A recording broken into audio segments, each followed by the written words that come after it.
It takes a lot of patience to raise a young person with a disability. You're taking extra time now while they're young, while they're in high school, while they're in middle school, to address some of these issues now. And it's hard at a young age because we know that students with disabilities may take longer. So you may have to show someone without a disability once or twice, and maybe it takes 10 times. That is going to pay off in the long run. A 3 to 5-year-old, their job is to be a student and following directions, navigating a building, giving them an expectation to go to the kitchen to get something for you and to come back, following 1-step, 2-step directions independently, understanding that they're going to make mistakes because they're also just 3 to 5 years old. Have the same expectations for all your children, hold them all to the same standard.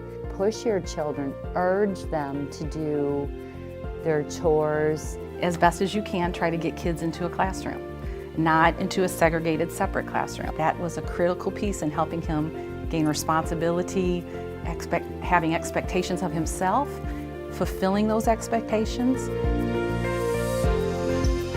Having a spotlight on how to play, not just parallel play with your friend, how to be a good loser, how to share. What is your communication system?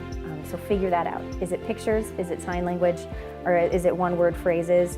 Whatever's going to work for those essential words. Yes, no, please, I need. Take the time to put in the time when they're younger because you're going to have greater benefits long term. Understanding the word no and what it means when other people say no. For elementary age students, there's quite a bit of expectation change because those students really start to play together, knowing when to have fun and goof around, but when to stop if the teacher comes back into the room. They learn to line up in lines and their hands are by their side and they have to hang their backpack on a hook. The routine in a classroom helps them learn that there needs to be some routine in life. Accommodations are not just handed out. You have got to know what you need. Asking for what you need in terms of accommodations in the classroom. I need a break, I need somebody to help me write this, I need extra time on this test.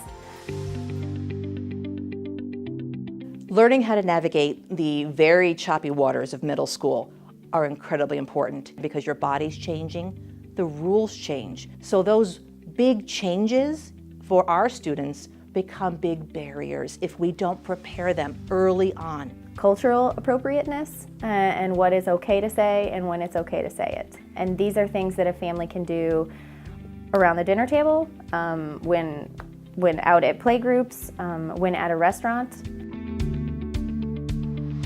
A big aspect for the families to focus on is what they do around the house. So what kind of chores are happening in the house? What kind of responsibilities do the students have? Because that really starts to teach them a work ethic. Hopefully through middle school, you're really starting to, if you haven't nailed down that independence and that ability to self-start, self-manage, that's what they're spotlighting so that by the time you get to high school, we're really starting to work on actual skills for the job.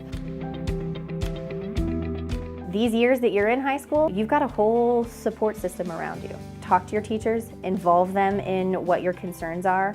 Confidence then when you do turn in homework, when you get an A or B on a paper, my goodness, what self-esteem that gives them to then go out and, I can go out and get a job someday. Self-awareness of your disability and understanding the strengths and challenges that come along with your disability are of the utmost importance.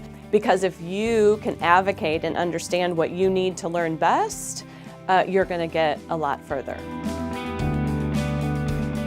Hormones don't have the disabilities, and that those are typically developing just like the rest of their bodies.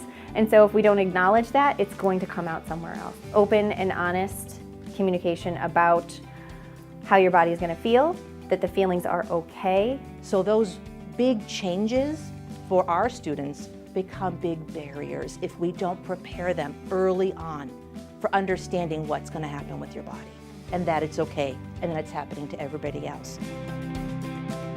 To be comfortable with letting your kid fail is a very hard lesson to learn. You're helping them develop those skills that are so necessary for success. Failing is the first attempt in learning.